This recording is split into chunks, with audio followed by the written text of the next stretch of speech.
Hey guys, what's up? This is MetterBoy16, and today I'm doing a follow-up video on my Razor Pocket Mod custom electric scooter. So I have done an absolute huge amount of upgrades to this thing since I did my last video on it. So I'll just start going over them right now. And yes, I know my paint job's terrible and it's peeling off and all that stuff. I'm going to redo it eventually, but right now it's fine. But first upgrade I've done is a performance upgrade, and that is I have swapped it from the 300 watt motor that it comes stock with to this 450 watt motor off of a Schwinn electric scooter. Now the thing with this motor was it was a side mount motor instead of a bottom or plate mount motor like how the original ones are. So this thing had ears in the front where it would bolt onto the side of the scooter and stick out from the side of the scooter, like the old E-Zips did. But I had to cut those ears off, and then I cut the mounting bracket from the old motor. I cut it with my angle grinder, and then welded it to this motor. So, if you can see in there, it barely fits in there before it hits the frame. The brake cable is literally the only bit of space it has left. It's just enough to be able to allow the brake cable to sit there. But the reason it's pushed back so far is because of the sprocket sticks out a bit further than what the original motor did. So I had to push the motor back a little bit in order to accommodate and get it to line up perfectly, which it lines up perfectly with this thing now. So, but another thing that's great about this for a performance upgrade is not only do I have a little bit more torque, a little bit. I mean, I have a lot more torque if you use the stock sprocket, because this has a upgraded sprocket with a lot more teeth on it. But not only does it have more teeth, but it has a freewheeling clutch in the sprocket itself, as well as the freewheeling clutch in the wheel, or the driven sprocket. So the only amount of resistance is coming from the brake and the bearings in the wheel. Everything else is all just freewheeling. So there's no resistance coming from the drivetrain. It's all from the freewheeling system. So with this, with the 36 volt lithium ion 12 amp hour battery pack that I have in here, and this motor, I'm able to get 27 miles per hour out of this thing, which is absolutely amazing for how small this little scooter is. 27 miles an hour is a lot of speed for this little thing. And the range I've gotten mostly out of it is 8 miles, which that sounds absolutely terrible. But the thing is, I could theoretically go 12 miles on a charge because of the fact that I don't, because I use the Razor's, this is a 36 volt Razor controller and throttle from a MX650 dirt bike. So I just use, so whenever that low light even flickers on, then I stop. So all it does is, as soon as it flickers, I just stop riding, because the problem with this is it's not equipped with an LVC for my lithium pack. So if I were to continue to ride, it would drain these batteries well below what they're supposed to, what their cutoff voltage is, which is for a 36 volt rated lithium ion battery, 32 volts is where it would cut off. But the Razors, with the lead acid or whatever, they cut off at about 28 volts or 30 volts, which is too low for these batteries, and it would destroy them over time. And I don't want to do that because this is a custom built $300+ battery that I put in here. So I do not want to destroy those batteries. So as soon as that low light comes on, I stop. But I've gotten 8 miles out of this thing before that low lights come on. So next upgrade is something that should be obvious, and that pisses me off that Razor hasn't done this. But of course, when you get these things stock, they don't have, this is just a decoration, this stupid dome. But I put a light in here from a landscaping light, and it's wired in with a 12 volt circuit that I have going through here, which, because it runs off an auxiliary battery that's in the seat, and I'll explain that in a little bit. But so I had to kind of custom make this because of the fact that there was really no way to line it up with the holes that are already drilled in here. So I drilled 2 holes for it, and then I put in a spacer back here to be able to straighten it out, because if you look at the contour of the scooter, it's tilted up. So if you were to have it sitting flat, it shoots more into the sky than onto the road. But I put a spacer in there to push it forward so it's a little bit more straight. I mean, it still points up a little bit, but you're able to see the road a lot better with this. So I put that in there, and I ran the wiring, of course, through here. It's all zip tied nice and clean underneath. You don't see any wires hanging down except for right there and then right here, which that I just shoved back up in there. I need to zip tie it in, I know that, but it just fits up in there and then that's out of the way. But that's the first one, and I'll go ahead and turn that off, or turn it on, sorry. And I've wired it in with the switch right here, so it runs through here, then goes to this switch, and then goes up into the auxiliary battery in the back, or in the underneath the seat. And then, see, that is a very bright light. You can see it spitting on the wall over there.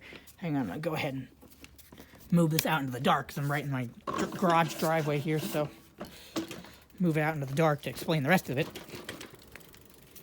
Alright, so, of course, it's dumb motion sensor lights, but whatever. So, I'll lift it up to the back there.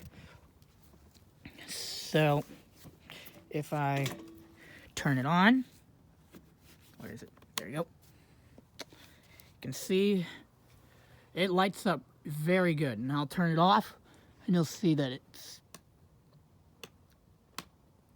And even without these even without the motion sensor lights, it's that bright with this light on, because of the fact that it throws so much light. It has about a 70-degree angle of light from like here to about here from the front, so I can see both lanes. I can see the side of the road and all that stuff just fine with it.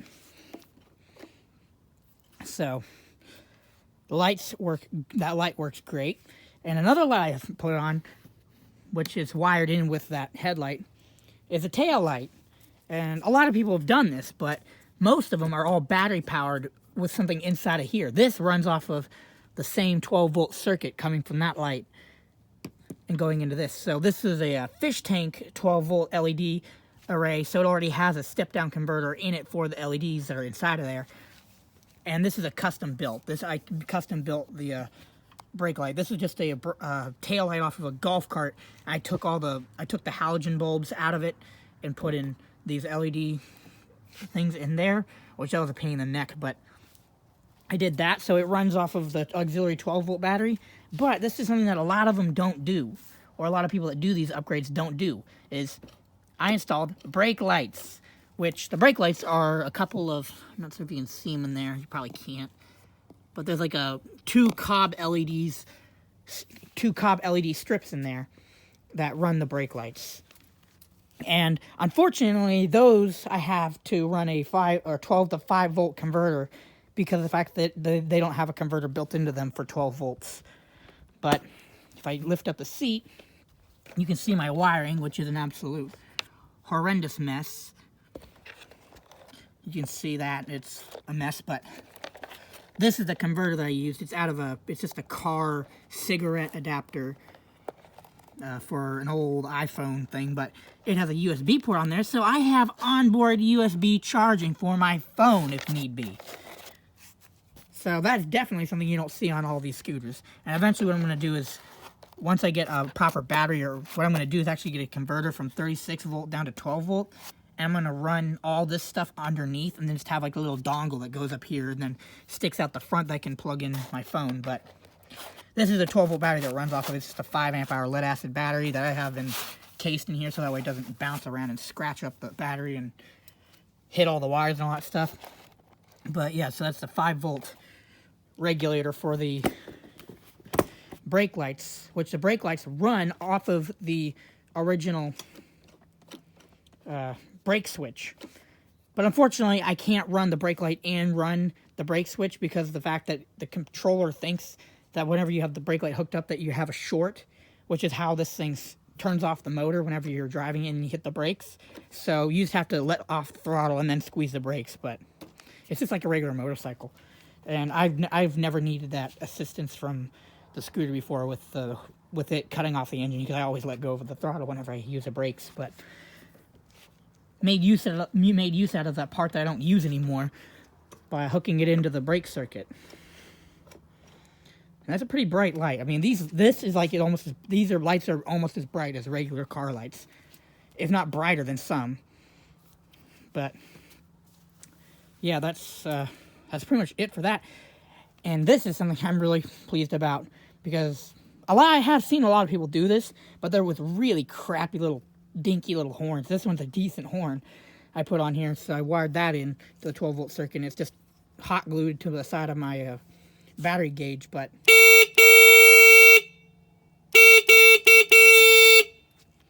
nice loud onboard horn.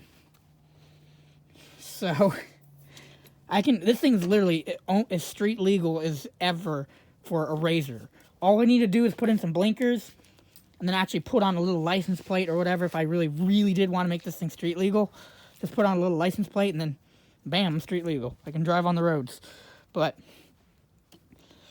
this thing is absolutely awesome. I absolutely love the upgrades I've done to it. It looks great.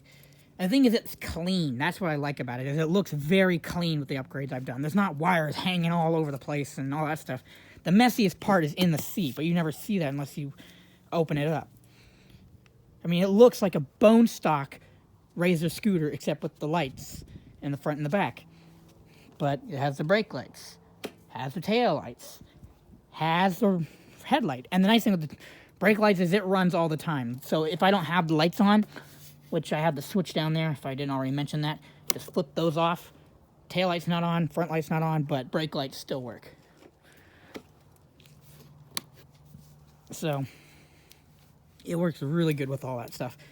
I'll give you a little bit of a driving with experience with it, and I'll move into a dark area to just show you just how much of a difference it makes having this light. The thing is, that's nice about this, you can run these accessories without having to run the actual scooter itself. But go ahead and excuse the bounciness. No suspension on this. That's the one thing Razor needs to do besides actually put in real lights instead of those fake little toy lights or whatever you want to call them. And there they just need to put in some real lights. I think here will be good because I'm out of range of that stupid motion light. So this is how well you can see with the onboard light on the scooter. Now if I shut this off, it'll be pitch black. Apart from the radio towers and the stars, of course, but it's almost pitch black. I can't see the road. So flip these back on and then there you go. Nice and bright. And it throws it a good distance. Like, there's some trees down over there that you can't see, but I can see them. And all that stuff, and it worked really good for that. So it throws the light a good distance. So I will do a driving review of this thing once I get a camera mount that I don't have to hold on to, or just like someone I can strap to my chest or have on my helmet. Then I'll be able to give you the full speed of this. And believe me, this does go 27 miles an hour. I've clocked it multiple times with my GPS and all that stuff. It goes 27 miles an hour. I'm just not trying to go very fast on this road because this road sucks. It's so bumpy. And without brakes, or without the ability to use my brakes, I'm screwed if I fall or if I go too fast. So I'll bring it back over here, but okay, there we go.